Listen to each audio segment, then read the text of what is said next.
AITA for refusing to pay for my brother's wedding after he called my wife a temporary phase.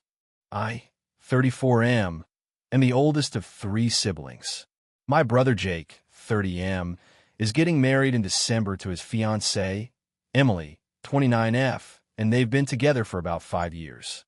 I've been with my wife, Sam, 32F, for a little over 6 years, married for 4.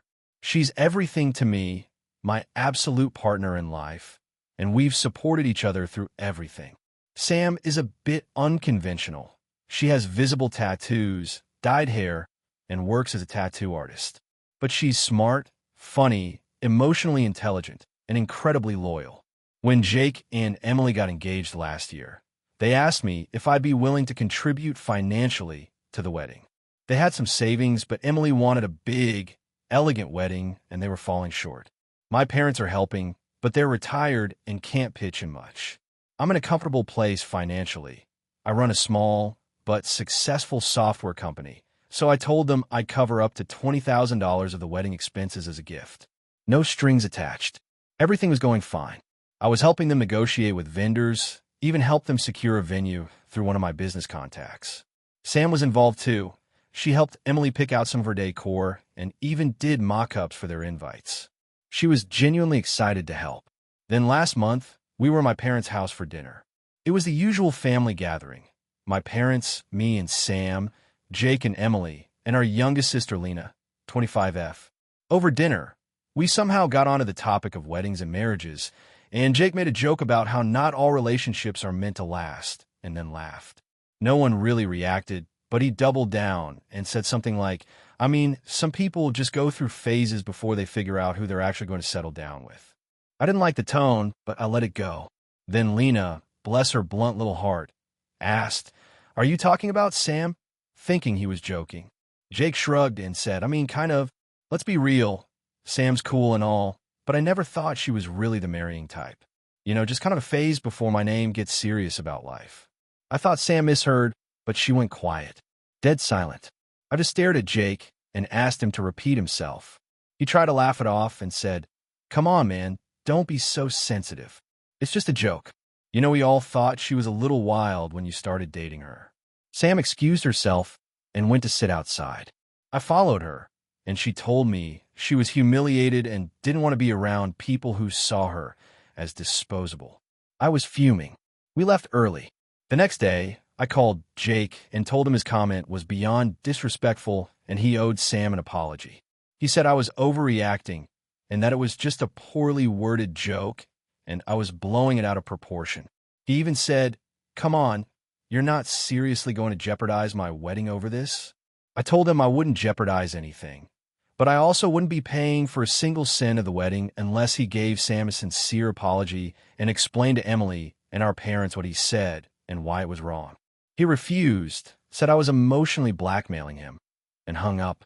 Now the family's in chaos. My parents are begging me to reconsider.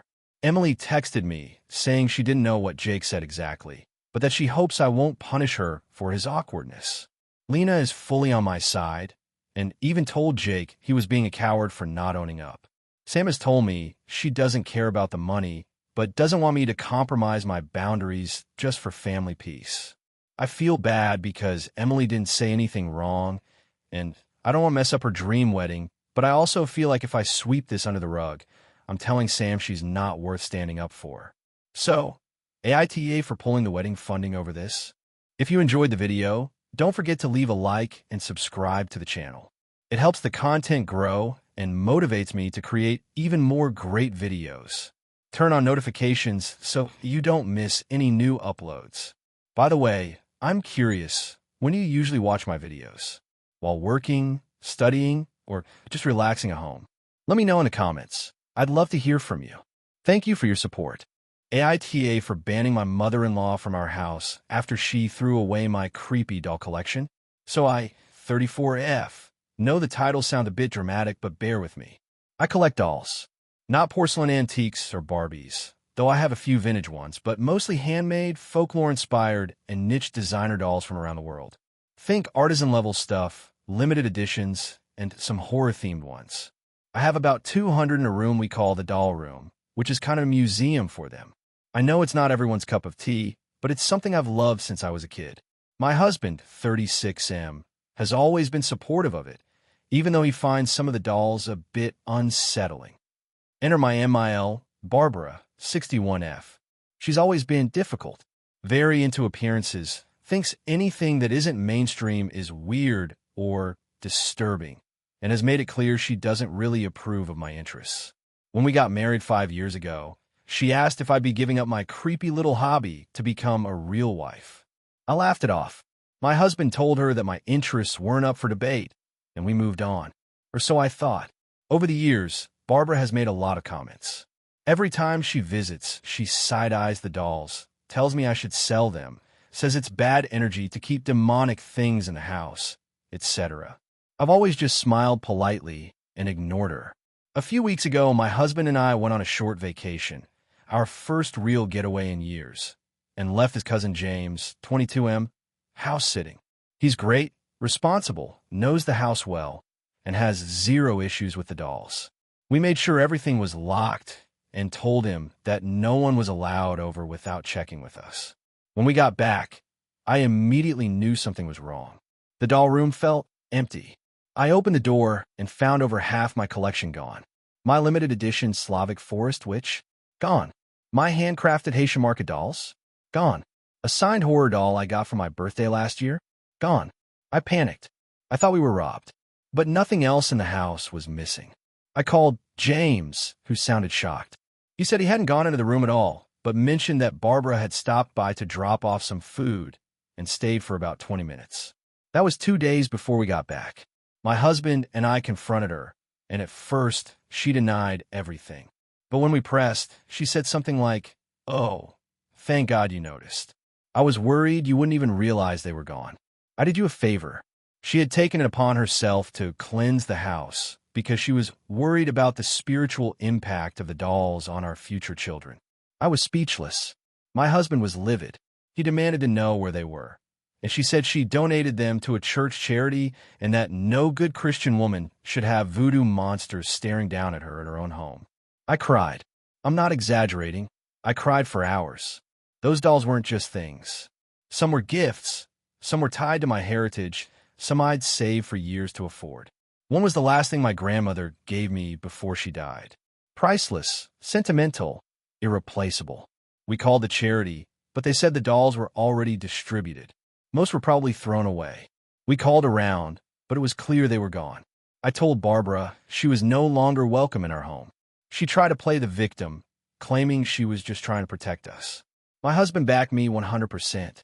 He told her she had no right and that she had broken our trust. Now the family is in full meltdown. His aunts are calling me dramatic. His younger sister said I should be grateful the possessed things are gone. His dad called to say Barbara was just trying to help and that I was ruining the family dynamic by overreacting. Even my own mom, who knows how much those dolls meant to me, said that maybe this is a sign to let go of childish things. The only people supporting me are my husband and James. I am honestly torn. I know the dolls are unusual, and I know Barbara thought she was doing something good, but it doesn't feel good. It feels violating. I can't describe the sick feeling I get every time I walk past that room. It's not just about the objects. It's the fact that someone thought they could come into my house and decide what I was allowed to love. We've since changed the locks, and my husband told her that unless she apologizes sincerely and pays for at least the monetary value of what was lost, we estimate over $11,000 worth, she's not allowed in our lives. But now I feel like I've set off a nuclear bomb in the family. I'm being called materialistic, immature, and even cultish. So, AITA for banning my MIL over dolls? AITA for refusing to share my inheritance with my half-siblings, even though it means my dad might lose his house. I, 29F, recently received a large inheritance from my maternal grandfather, and my decision not to share it has completely fractured my relationship with my father and half-siblings. I've been getting calls and messages accusing me of being heartless, selfish, and vindictive. So here I am. For some context, my mom passed away when I was 12. She had a very strained relationship with my dad, 53M, and they were actually in the process of divorcing when she was diagnosed with stage 4 pancreatic cancer. My dad moved out 3 months before she died. I went to live with him after her death, as he was my only living parent, but my maternal grandparents wanted to raise me. My dad refused, and there was a very long custody battle. He won. Living with him was not great. Within a year, he had moved his then-girlfriend, now wife, and her 2 kids, 10M and 7F at the time, into our house. Within another year, they had their own kid together. Suddenly, I went from being a grieving only child to a live-in babysitter. I was expected to help at the house, pick the kids up from school, make meals, do laundry, and be mature about the fact that my father had started a whole new family. If I ever pushed back, I was told I was being dramatic or difficult. Once I overheard his wife telling him I needed to get over my mom because we're her family now. That crushed me. By the time I was 16, I was barely speaking to anyone in that house. I spent as much time as I could at my friends' houses or at the library. My grandparents stayed in my life and helped me apply to colleges. They also helped pay for school because my dad made it clear he wouldn't contribute financially once I turned 18. I left home the day after my high school graduation and never really looked back. Now fast forward to 2 months ago.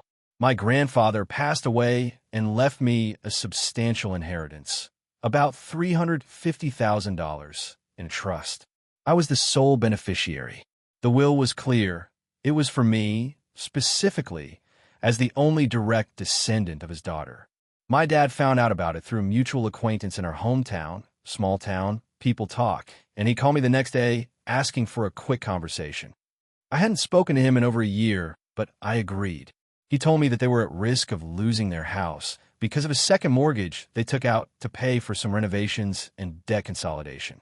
He said they were underwater and needed about $200,000 to avoid foreclosure. He said he knew I had the money and that family helps family.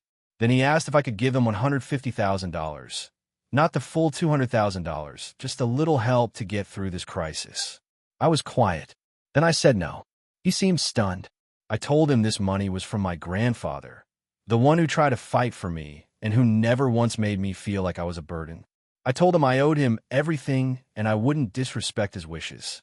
My dad went silent for a second and then said, "You're punishing me for being a human being." I did the best I could.